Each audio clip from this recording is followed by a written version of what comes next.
So welcome everybody to our temporary fire station located at 53 Hope Street. I am the Fire Chief and the Emergency Management Director for the City of Greenfield. We're in front of the main apparatus bay that houses the majority of our large equipment. Come on, let's take a tour. The Greenfield Fire Department operates 4 engine companies, a ladder company, 2 ambulances, and various other small equipment. You're standing in the upper, as we refer to the upper bay at the fire station, and you're looking right now at one of the 4 engines. The engine in front of me is engine 3, an engine plus a rescue truck all combined into one truck. The truck behind me is engine 2. This truck is a 750-gallon tank of water with a 1250 pump. The engine behind me is engine 1. This is a 2005 Pierce. It is a 750-gallon tank with 1,250-gallon a minute pump. This is currently our oldest engine. It is set up strictly as a fire engine that can do multiple purposes, but its primary response is firefighting. One of the leading causes of cancer within the fire service is exposures. One of the exposures is the truck exhaust. This hose that's connected to it, when the trucks start up, it senses the exhaust within the system, turns on the fan, and it evacuates the harmful gases out of the building. This truck is unique to the City of Greenfield because of an initiative that we tried to do several years ago to make our fleet a little bit more efficient, but also being cost effective for the City of Greenfield.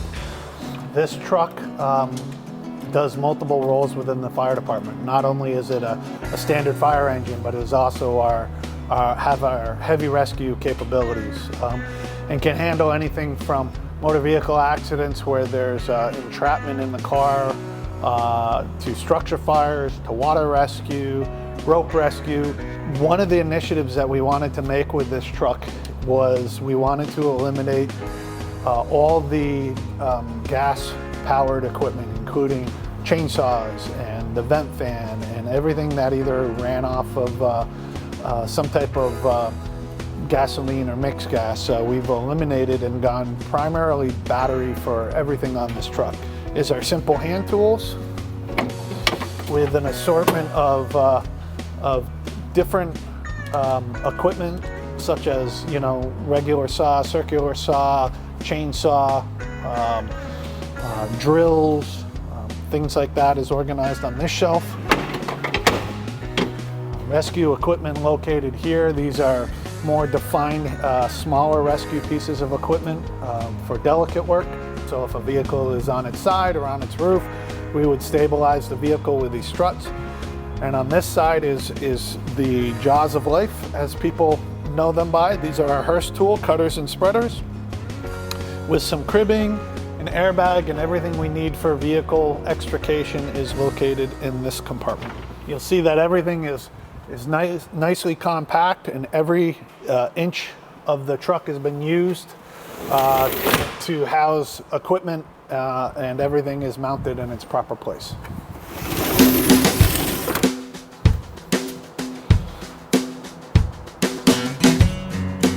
These are hazmat, hazardous materials response tools in this compartment. The compartment over here has extra cribbing. This is to stabilize a vehicle. Some electrical cords. In this compartment we have rope rescue equipment. And in this compartment we have water rescue equipment. So every piece of equipment that was on our old rescue truck has been taken and put on this, as well as the firefighting equipment on an engine, and combined it all together, and it really makes a pretty efficient response tool that we have. One of the things I want to point out is we're standing on engine 3. Engine 3 is a very tall truck to begin with. At our old firehouse, this would be impossible.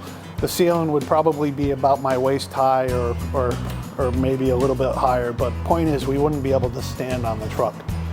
The temporary station, as you can look around the firehouse, actually gives us a lot of space. The way that it's constructed and the way that we were able to build and fit everything in here really gave us a tremendous amount of space. One of the things to keep in mind with a temporary firehouse is that temporary still means that it needs to be a functioning firehouse. And so everything that we had to do our daily operations at the old firehouse located on Main Street is down here. It may look a little different, maybe a little different than how we handled it before, but everything that we need to do our job is in the building. This truck that we're looking at right now is engine 4. This is a brand new Pierce. Typically our custom made pumps are on a custom chassis.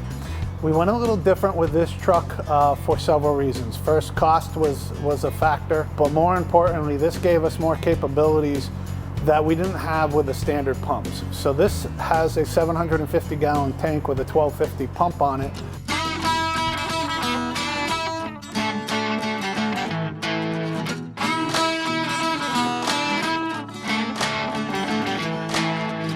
We had a fire several years ago where the fire engine ended up getting stuck at the base of a very long driveway, and we had to hand carry all the firefighting equipment to fight a structure fire. After that had occurred, that's when we started really going with the idea and initiative to have some type of all-wheel drive capability that would hopefully prevent something like that from happening again in the future. One of the concerns in the fire service now is cancer. Cancer is very high amongst firefighters. It is scary how many firefighters are being diagnosed with cancer every year. And so we've identified as a fire service over the last 20 years what's causing the alarming rate of cancer within the fire departments. And one of them is that when we go to a house fire, the byproducts of a fire are hazardous materials. Any fire we go to produces byproducts that can be cancerous. Our turnout gear is of primary concern. So anytime we have a structure fire, the firefighter's gear has to be washed and put back in service. And that's what these machines do. They extract all the bad chemicals out of it. We wash it after every fire, and for some reason a firefighter hasn't washed it, it's washed at a minimum of every 6 months.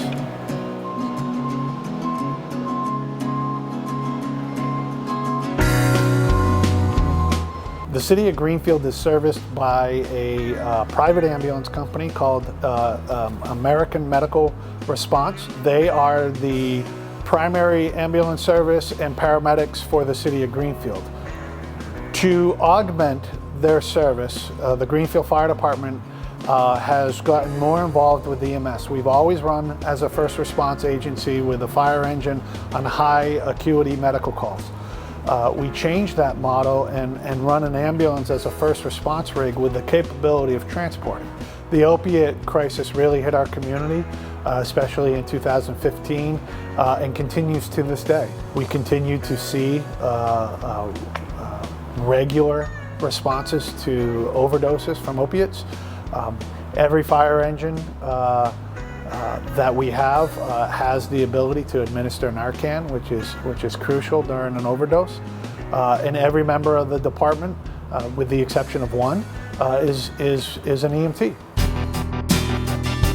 This is the lower bay. We usually have 4 apparatus parked down here.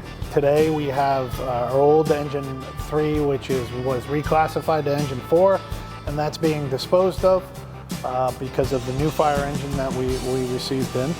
The other truck down here is the Commonwealth of Massachusetts Department of Fire Services hazmat truck. The state hazmat team is made up of career firefighters located throughout the Commonwealth, broken into several teams.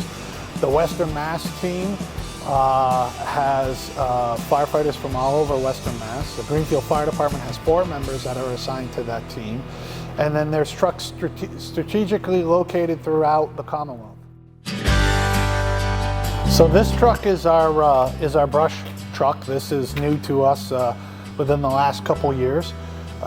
We purchased the cab and the flatbed with the emergency lights, and that's how the truck came. The firefighters ended up building this truck.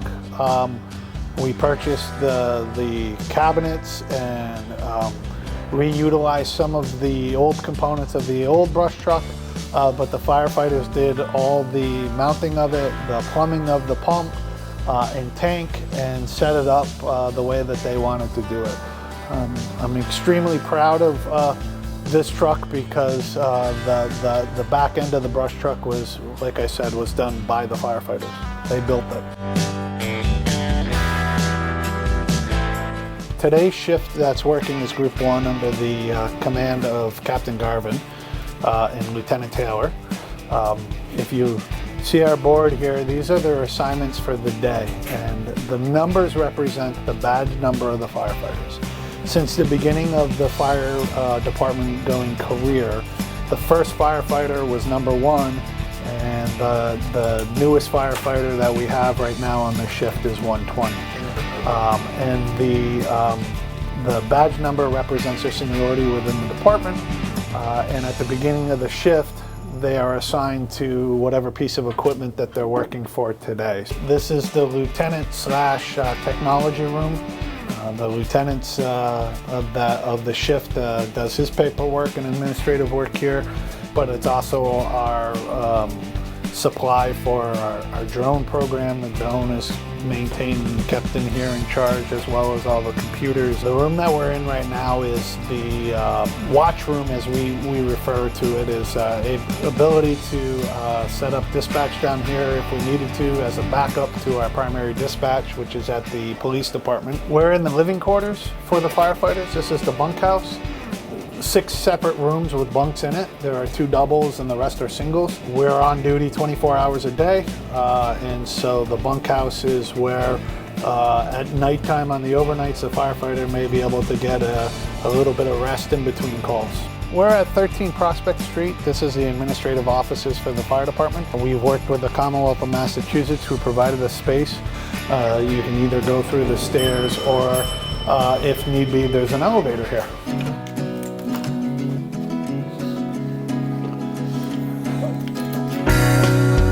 In addition to our office space down here, we do have our operations officers.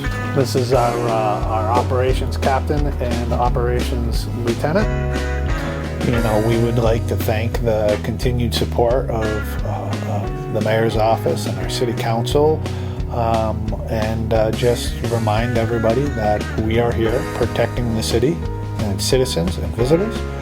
We stand ready, we stand capable of providing the best fire service we can for the city of Greenfield, and it's an honor for every firefighter, from myself on down to the most junior guy on the fire department, to be able to serve the city that we all care about and love.